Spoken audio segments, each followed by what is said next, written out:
Hello, this is Dr. Irvin Sani with Spine Center of Texas, and I'd like to speak with you briefly about fracture care. Fractures occur all over the body, from very young to very old. In a child, we might see a both bone forearm fracture. In an elderly person, we might see a vertebral compression fracture, or a hip fracture, or a wrist fracture. Fractures all heal the same way. Fractures have cells inside them called osteoblasts, which build bone, B for blast, build bone, and osteoclasts, which are a cousin to the cells in our immune system called macrophages that are multinucleated and cut through the bone. Osteoclast C cut through bone, so they break the bone down. These cells are very important, and they are very important to bone healing. Bone healing occurs in 4 different phases. The initial phase being the inflammatory phase. And this is why some physicians will ask you not to take non-steroidal anti-inflammatories during this phase. It typically occurs somewhere between 17 to 21 days. And your body, its normal reaction to many injuries or trauma is inflammation. It sends fluid, sends cells, it causes swelling, and you get an inflammatory, a painful, hot area. That's actually normal, and it's a very important part of the healing, and you don't necessarily want to suppress that. The other phases of bone healing are not that important, and we might cover those in another video. But the point is, clinically, to realize that you may want to avoid Advil, naproxen. Some doctors don't believe this, by the way, but many do. And there are other alternatives, such as hydrocodone and Tylenol, tramadol, that don't affect the inflammatory phase that you might want to take at least for just that first couple of weeks to 3 weeks after you have a fracture. Fractures can be surgical and non-surgical. Many children will have wrist fractures, and we can, in many cases, just simply do what's called a closed reduction, which means we use an x-ray camera and we put the bones back in place. We confirm this with an x-ray camera, and then we put either a cast or a splint to hold it in place until it heals. Very commonly, fractures will heal in about 6 weeks. In children, they probably heal a little bit faster than that. And in adults, they sometimes can heal a little bit more slowly. Some fractures very predictably heal, like a both bone forearm fracture. Some are very difficult to get to heal, like a calcaneal fracture or the heel bone, which can be a real disaster, can require a very extensive surgery to get the heel bone lined back up. Some bones have a very tenuous blood supply, such as in the scaphoid in the wrist, which the bone is almost completely covered by cartilage. It only has a few blood vessels that pierce into it.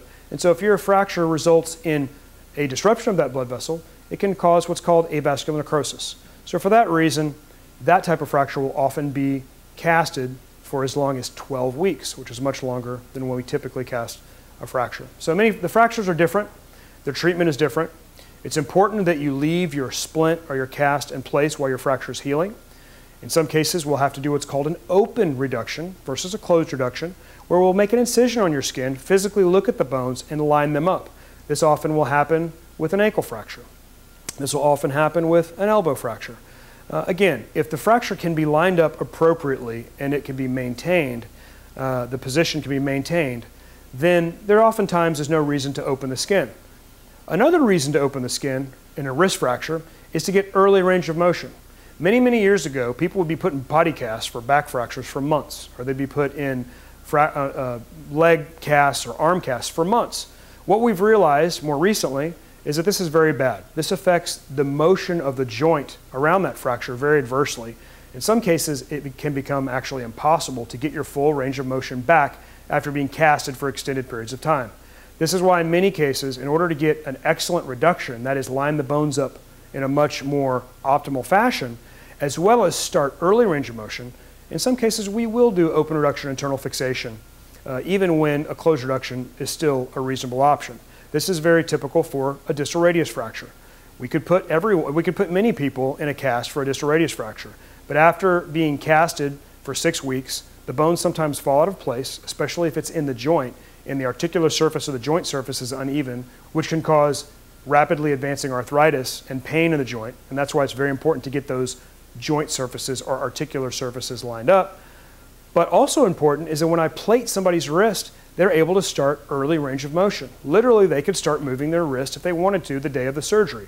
Usually it's too painful and they wait 2 or 3 days before they start moving their wrist. But the bottom line is, instead of being casted for 6 weeks, they're moving their wrist as early as 3 days after surgery. This cuts down the recovery time, increases their function, and typically will lead to a lot less loss of range of motion. Some fractures, especially surgically created fractures such as a spinal fusion, can be augmented with something called external bone stimulation. External bone stimulation is where we use either a magnetic frequency or an ultrasound frequency to stimulate the cells that I spoke of earlier to work harder or work faster. So by placing you in an external bone stimulator, say in a patient who's at risk, a patient with more than one level that's been fused, a patient that smokes cigarettes or uses any form of nicotine, whether it's in the form of chew or snuff or smoking or even nicotine gum, or someone who's diabetic, as diabetics also have difficulty with their cells being able to heal like a person who's not diabetic. An external bone stimulator can help ensure or at least increase the chance that there won't be what's called a non-union or a pseudoarthrosis, where the bones don't grow together and then the patient has to come back and have additional surgery because their bones essentially didn't heal. Many smokers don't want to hear how smoking can so adversely affect the healing of a fusion, the healing of a fracture, or just about anything else. Why is that? Because nicotine causes the arteries to constrict. It causes vasoconstriction, and it can decrease the blood flow to a fracture site by 40%.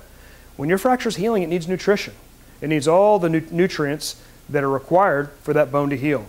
And when you essentially cut the blood flow off to that fracture, whether it's a surgically created fracture like a fusion, or it's a wrist fracture or a hip fracture, then you increase the chances of that fracture healing incompletely, poorly, or just taking longer to heal. So in conclusion, there are many different types of fractures. There are essentially 4 phases of healing, the inflammatory phase being the one that you can control by not taking anti-inflammatory medications. And when your doctor asks you to start early range of motion, start early range of motion. If your doctor asks you to stay in your splint, keep it clean and dry, keep it clean and dry. Every fracture treatment is a little bit different, and it's very important to listen to your doctor's recommendations so that you can have an optimal healing of your fracture, return to function, range of motion, and not have to have additional surgery or treatments for failing to comply with your doctor's recommendations.